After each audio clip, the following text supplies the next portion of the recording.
చాలా మంది సాంగ్స్ ఏదో ఇలా రీల్స్ అవి స్క్రోల్ చేస్తున్నట్టు చూస్తారనమాట. అంటే అన్ని వింటారు కానీ దేన్ని అబ్జర్వ్ చేయరు. కానీ టాప్ మ్యూజిక్ ప్రొడ్యూసర్స్ అందరూ ఎవ్వరు వినలేన ఆ ఒక్క థింగ్ ని వాళ్ళు వినగలుగుతారు. అలా వినగలిగే స్కిల్ నువ్వు నేర్చుకుంటే మావా ఇంకా ప్రతి సాంగ్ ట్యూటోరియలే. అయితే ఆ స్కిల్ ఎలా నేర్చుకోవాలో తెలుసుకోవాలంటే తెలుగులో మ్యూజిక్ రిప్లో ఇస్తాడు మామ, ట్రిగర్ సి ఇస్తాడు, తీసుకో. సో నేను ఏ కొత్త పాట విన్నా there is one single question I ask myself, and ఆ క్వశ్చన్ నుంచి వచ్చే ఆన్సర్ ఈ సాంగ్ అసలు ఎందుకు వర్క్ అవుతుంది, ఎమోషన్ దేని వల్ల వస్తుంది, అండ్ దీన్ని నా డాల్ ఆర్ నా ప్రాజెక్ట్స్ లో ఎలా రీక్రియేట్ చేయగలుగుతాను, మొత్తం ఇన్ఫర్మేషన్ అంతా వచ్చేస్తుంది ఆ ఒక్క క్వశ్చన్ వల్ల. ఆ క్వశ్చన్ ఏంటో చెప్తాను, అండ్ అది ఈవెన్ డాలో ఎలా చెక్ చేయొచ్చో కూడా నేను చూపిస్తాను. కానీ దానికన్నా ముందు అసలు ఇది ఎందుకు ఇంపార్టెంట్ అనేది మనం చూడాలి. ఇప్పుడు బిగినర్స్ తో ఏమవుతుందంటే వాళ్ళు సాంగ్ ని ఎలా బ్రేక్ డౌన్ చేస్తారంటే ఒక కిక్, స్నేరు, కార్డ్స్, మెలడీ ఎలా బ్రేక్ డౌన్ చేస్తారు సాంగ్స్ ని. కానీ అలా చేస్తే పని జరగదు.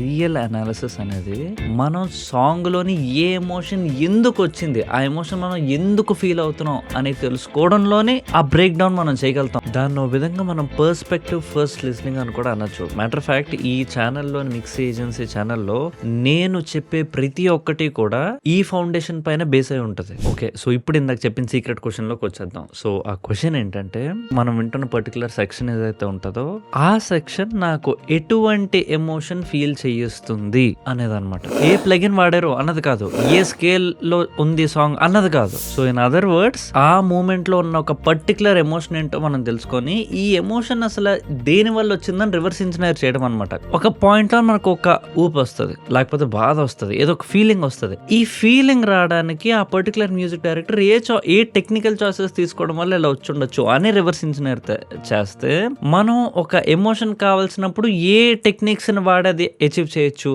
అని మనం తెలుసుకోవచ్చు అనమాట ఈజీగా. సో ఇది మనం ఒక డాలో ఎలా చేయొచ్చు అనేది రీసెంట్ గా రిలీజ్ అయిన చిక్రీ పాట ద్వారా మనం తెలుసుకుందాం. అంటే ఇది ఇప్పుడు నేను చెప్పబోయేది ఆ ప్రాసెస్ అంత అవసరం లేదు, బట్ ఇవాళ ఉన్న ఏ టూల్స్ తో అది పాసిబుల్ గానక ఇది కూడా చేయొచ్చు అని చెప్తున్నాను. Which is stem splitting. అంటే ఒక ఎఫ్ఎల్ స్టూడియోలోనో లేకపోతే ఇప్పుడు క్యూబేస్ లో కూడా వచ్చింది, ఇంకా చాలా డాస్ లో వచ్చి ఉండొచ్చు. అది లేకపోయినా చాలా ఆన్లైన్ లో కూడా స్టెమ్ స్ప్లిట్టర్స్ ఎన్నో ఉన్నాయి. అవి ఏవో ఒకటి వాడి మనం స్టెమ్స్ ని స్ప్లిట్ చేసుకోవచ్చు. హెడ్ ఫోన్స్ తెచ్చేసుకుందాం సో దట్ నేను చెప్పేది ఏదో నాకు అర్థమవుతుంది కదా, ఏదో గాలికి చెప్పడం కాకుండా. ఈ సాంగ్ నేను ఇక్కడ ప్లే చేస్తా ఉంటాను. నాకు first emotional shift or emotional change ఒక సెక్షన్ లో ఎక్కడ వచ్చిందో చూసి అది ఎందుకు వచ్చిందో మనం స్టడీ చేద్దాం. ఓకే,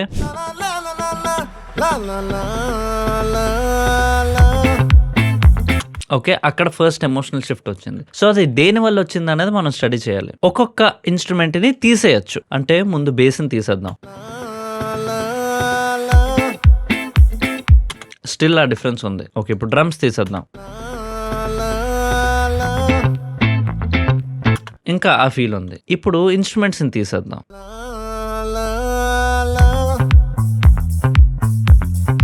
ఇందాక వచ్చిన ఫీల్ ఇప్పుడు రావట్లే. అంటే మనకి ఏం అర్థం అవుతుంది, ఆ పర్టికులర్ ఫీల్ మనకి ఇన్స్ట్రుమెంట్స్ వల్ల వస్తుంది అనేది అర్థం అవుతుంది. అంటే విచ్ ఇస్ దిస్, దాని వల్ల వస్తుందని అర్థమైంది. సో ఆ ఇన్స్ట్రుమెంట్ వల్ల ఎందుకు అనిపిస్తుంది, ఎక్కడ వరకు చూస్తే ఓ రకంగా ఉంది, సడన్ గా ఎక్కడికి వచ్చేసరికి టోటల్ కాంట్రాస్ట్. సో ఆ దాంతో పాటు ఆ వోకల్ ఎండింగ్ నోట్ తో కూడా అది బ్లెండ్ అవుతుంది. ఇఫ్ యు అబ్జర్వ్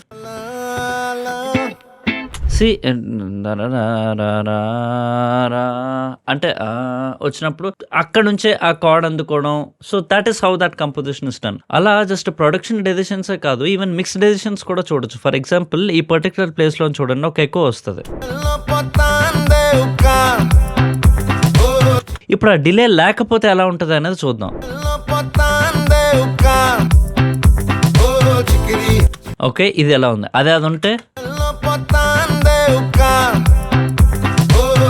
అంటే ఏంటి, అలాంటి గ్యాప్స్ వచ్చినప్పుడు వాటిని మనం డిలే తోటి కవర్ చేయడం would be one of the best ways to cover it అని మనకు అర్థమైంది కదా. సో ఆల్మోస్ట్ ఏంటంటే ఒక సాంగ్ ని మనం ఒక ట్యూటోరియల్ గా వాడచ్చు అనమాట. So this is basically how you break down a song. So ఇది కానీ మీరు చేయడం అంటే మీ అన్ని సాంగ్స్ కాకర్లే, అట్లీస్ట్ మీ ఫేవరెట్ సాంగ్స్ ఉంటాయి కదా, మీకు అది ఫేవరెట్ అయిందంటే because it moved you in a certain way emotionally. ఆ సాంగ్ మిమ్మల్ని అలా మూవ్ చేసిందంటే దాని వెనకాల కొన్ని టెక్నికల్ డెసిషన్స్ ఉన్నాయి. సో ఎక్కడెక్కడ మీరు ఆ సాంగ్ లో మూవ్ అవుతున్నారు అండ్ అది ఏ టెక్నికల్ మూవ్స్ వల్ల అలా మీరు ఫీల్ అవుతున్నారు అనేది మీరు స్టడీ చేయగలిగితే you will be 10 times better than any producer you know around you. Trust me, ఇది నా మాట.